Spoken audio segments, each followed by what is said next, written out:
She said my name like a secret, soft, precise, familiar in a way that shouldn't have been possible. Not here, not tonight, not after the day I'd had. I turned slowly. A woman stood behind me in the dim glass reflection of the conference hall. Sharp jawline, calm eyes, posture carved from certainty. The kind of beauty that demands silence, not compliments. 16 years, she murmured, and you still eat the same thing when you're stressed. My hand froze halfway to my untouched plate. Only one person had ever noticed that. My chest tightened, not from recognition, but from the timing. I had just walked out of a board meeting where a $500 million merger collapsed and took my reputation down with it. A disaster engineered so perfectly it felt personal. Now this woman appeared behind me like an echo of a life I'd buried. "Who are you?" I asked, though I already knew.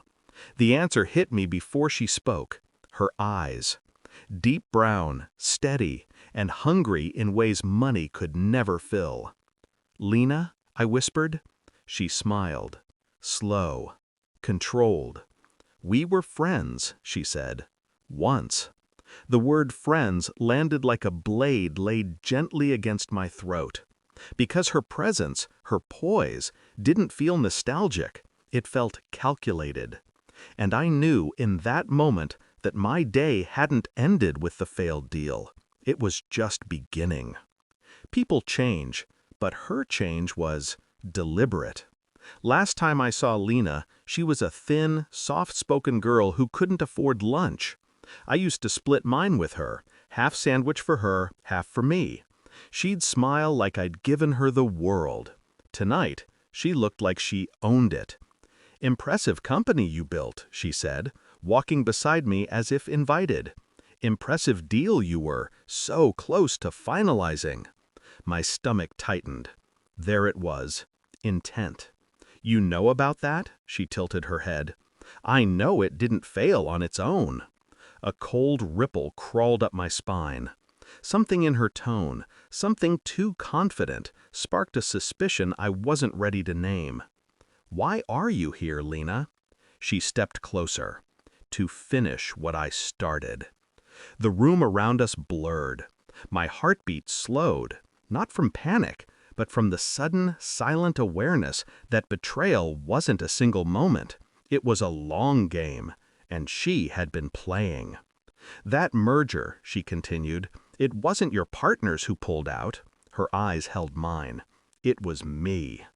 The words struck cleanly, quietly, like a confession designed to wound without leaving visible marks. I felt my pulse in my teeth. Still, I said nothing. I simply listened, like I always had. Over the next week, I moved carefully. Externally calm, internally unraveling. Every document, every email, every message about the deal, I reviewed them all. Patterns emerged. Too many coincidences. Too many decisions made by people who shouldn't have had access. I checked phone logs. I traced financial trails. I requested encrypted server access under the guise of damage assessment. And I found her. Her signature, her influence, her fingerprints, metaphorical and digital, just faint enough to escape ordinary scrutiny. But I wasn't ordinary. She had inserted herself into the negotiations through shell companies that led nowhere but back to her. She'd been at the edges of my world for months, watching, listening, cutting threads I didn't know were holding me up. Not once did I confront her. Not once did I let her see me break. Every night I replayed her words, to finish what I started. What had she started? A friendship? A debt? A quiet resentment? Or something far colder? The truth whispered itself slowly. This wasn't coincidence. This wasn't business. This was personal. The final piece arrived on a Thursday morning. A dossier. Internal memos between executives. Rewritten. Numbers altered. Triggers planted. A strategic sabotage orchestrated with surgical precision. At the center of it all, Lena Armand, CEO, Armand Holdings, major competitor in my sector, and, apparently, architect of my downfall. Attached was a note she'd encrypted. I wanted you to look for me. I exhaled once, slowly. No anger, only clarity. That evening, I invited her to a private lounge. She arrived looking untouched by guilt. I slid the dossier across the table. No words, just paper. Her breath hitched, barely, a tiny fracture in her composure. "You weren't supposed to find all of that," she whispered. "I always find the truth," I replied, calm, controlled. Her face paled. "You destroyed a $500 million deal," I said. "Why?" She swallowed.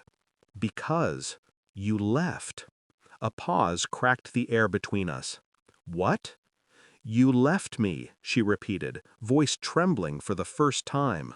16 years ago. You moved away. You forgot me.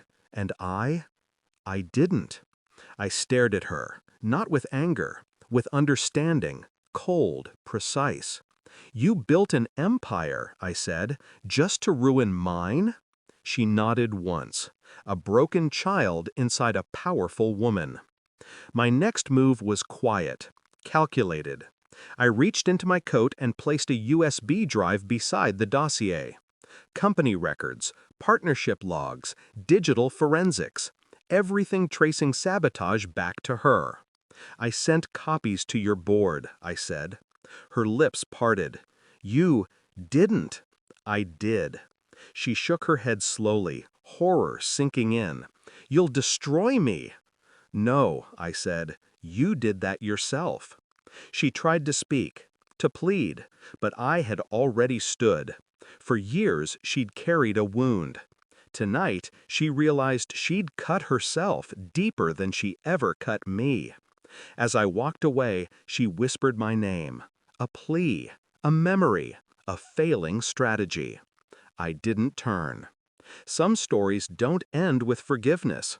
Some end with truth. And the truth was simple. We were never friends. We were a debt she created, and a lesson I finished. I stepped into the night, leaving her behind, cold, silent, free.